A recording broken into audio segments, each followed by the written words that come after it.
Okay, here is warm-up number 37. We're going to find the domain on the left on these first four problems. So this is a quadratic function. It's a parabola, and I can tell it opens upwards because the a value is positive. Okay, so it's going to look something like this. So the domain values are all the x values, right? So I'm thinking, what are my possible x values going to be? Well, this parabola is going to stretch to the left and right forever. It kind of slows down and looks like it's not stretching after a while, but it will be stretching ever so slightly forever. So I could have any x value here. You can plug in whatever you want for x and you'll get a real y value out into this equation. So that means the domain is all real numbers. So you can write out all real numbers, or you can use this fancy uppercase R with that little line, and that means all real numbers, okay? All right, next up, this is a radical function. So this is going to look something like this. So when I'm thinking about my x values here, it's going to have a furthest left point. It's going to go right forever, but it's going to have a furthest left point. So there's going to be some limitations on my domain, okay? It's going to run out, the x's are going to stop going to the left right there, okay? So the key here is figuring out where the vertex is. So this would give me the x value of the vertex. The x value is going to be 4, right? This would give me the y value, which actually isn't really important in this problem, but this would be the point 45. So my furthest left x value, my smallest x value is 4. X can be anything greater than 4.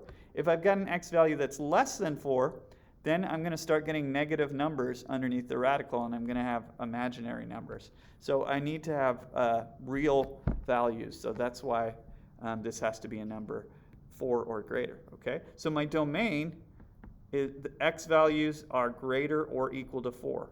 If it's 4 itself, that's okay. That gives you 0 there. Nothing wrong with having a 0 there, but you can't have a negative number as a radicand, okay?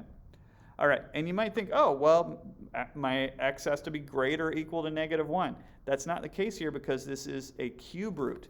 And if you remember what a cube root looks like, it's going to be kind of an S-curve looking thing. And yeah, we can find this point in the middle. It's going to be -1, -7.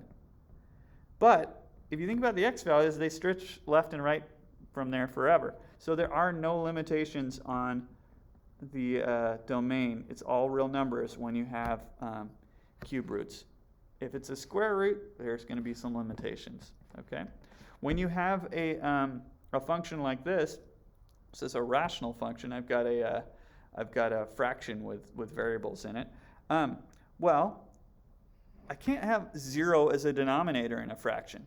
So anytime you have a fraction like this, you want to think, okay, this whole denominator can't equal 0. So the quantity 2x plus 10 can't equal 0. So let's just isolate x here. I'll subtract 10 from both sides.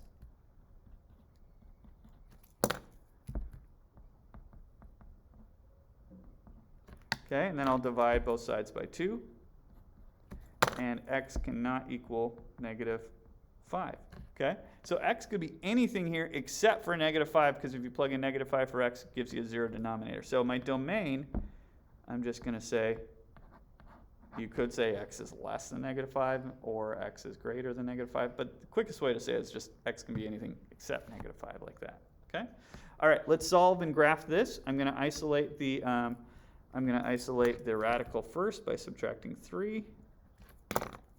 So root x minus 5 is less than 4. Then I'll square both sides. So I'm kind of solving this in the same way I would if it were an equation. And then adding 5. Okay, so x is less than 21, but that's only half of my answer. Okay, so this is a legitimate part of the solution, but there's something else going on here. I can't have a negative value underneath the radical, so there's a second hidden inequality. I got to think that my radicand, that's that part under the radical, has to be greater or equal to 0. So x minus 5 has to be greater or equal to 0. Whoops. And that means x is going to be greater or equal to 5. Sorry, that's supposed to be a 0 there.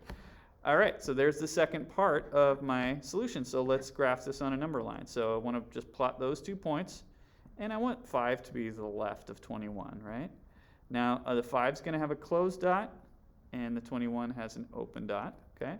Now, from the 5, its number's greater than 5, so it's going to the right, and its number is less than 21, so from the 21 it's going that way, so these are going to connect in the middle. There's my number line graph, illustrating the x values that are going to work in this inequality. Okay? All right, and last but not least, I've got some function notation. So here we're going to be multiplying these two functions together. This one is not multiplication. This is a composition of functions, okay? But let's start with the multiplication. This just means this is going to be f of x times g of x. So I just substitute, right? F of x equals this, and g of x equals this. And then I'm just going to multiply those two binomials. So I'm going to FOIL this. So first, 2x times x is 2x squared.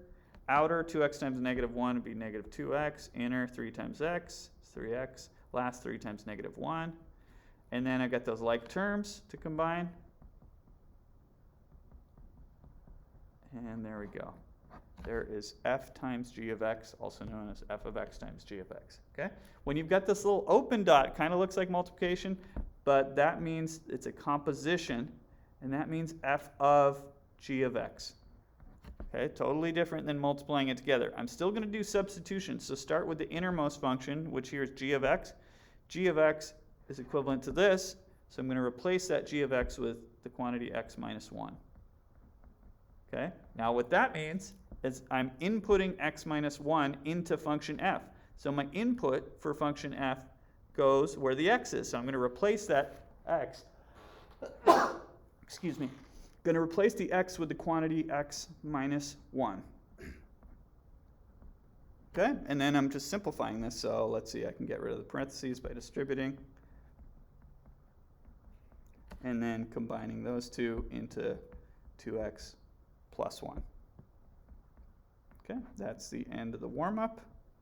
Thanks for joining me again on another episode of Algebra 2 Warm-Ups. See you next time.